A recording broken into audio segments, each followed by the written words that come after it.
Holy smokes, folks. What you're about to hear might just rewrite the future of the Cleveland Browns. This isn't rumor. This isn't speculation. This is a full-blown rebellion inside the walls of Berea, happening in broad daylight with the whole NFL world watching in disbelief. Earlier this week, in a move nobody saw coming, offensive coordinator Tommy Rees, the man just handed acting head coach duties, has done something so bold, so unprecedented, that it's got players whispering and executives panicking. While Kevin Stefanski's empire starts to crumble like a sandcastle at high tide, Rees just took a flamethrower to the carefully built quarterback hierarchy and burned it to the ground. The weapon he's chosen? Shedeur Sanders, the electric rookie quarterback that's been criminally ignored since the moment he arrived in Cleveland. And make no mistake, this isn't a token gesture to please fans. Tommy Rees is preparing to hand Shedeur the keys to the offense, and he's doing it like a man who knows this might be his only shot to save the Browns from total collapse. Now let's rewind to where it all started, the bombshell that detonated this saga. For the second straight season, Kevin Stefanski is giving up play-calling duties. But this time, it doesn't look like strategy. It looks like surrender. A coach losing control of his own ship and hoping to avoid going down with it. The press release tried to spin it. Stefanski wants to focus on the bigger picture. But anyone who's been watching knows the truth. The offense has been a disaster. The locker room, divided. And the front office, out of patience. So they stripped Stefanski of his power and gave Tommy Rees full control with one simple mandate: fix this mess. And Rees didn't tiptoe around it. He came out swinging. He looked at the film, at the numbers, at the body language, and came to one conclusion. The problem isn't the system. The problem is the quarterback.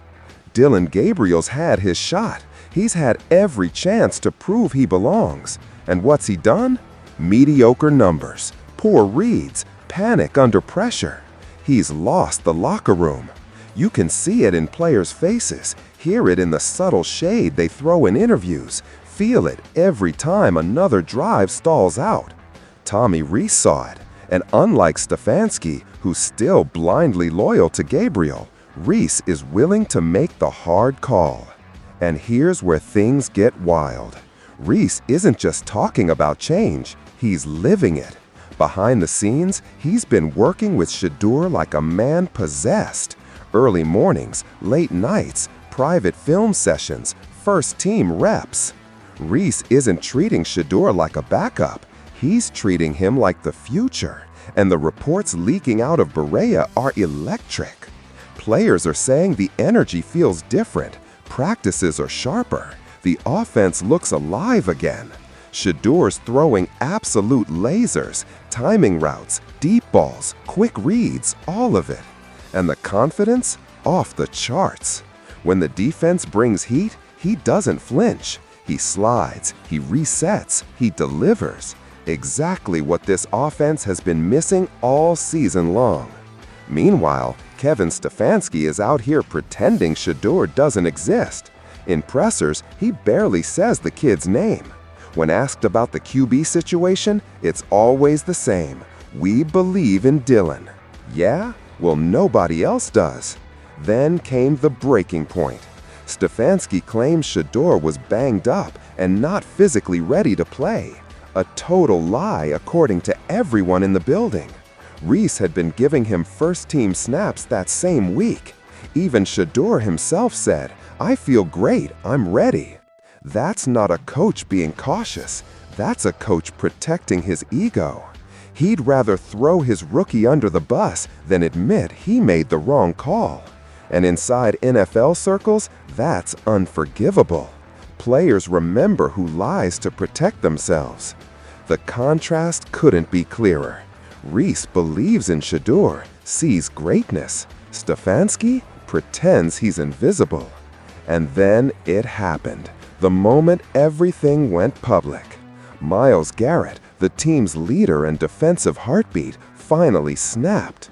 He called out the dysfunction, not by name, but everyone knew who he meant.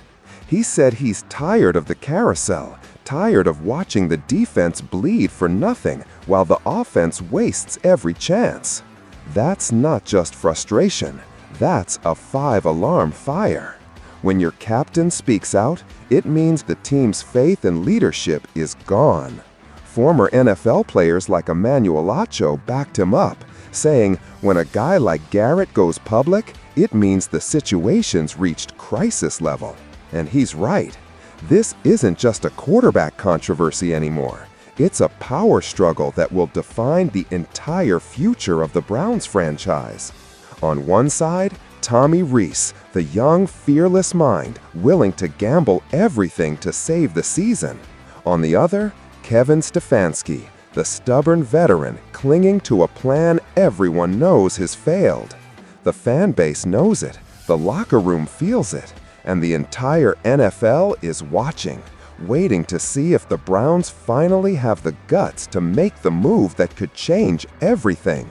So buckle up, Cleveland, because whether you like it or not, the Shedeur Sanders era is coming, and once it starts, there's no going back. This is First Down Media. Don't forget to like, comment, and subscribe, because this story is just getting started.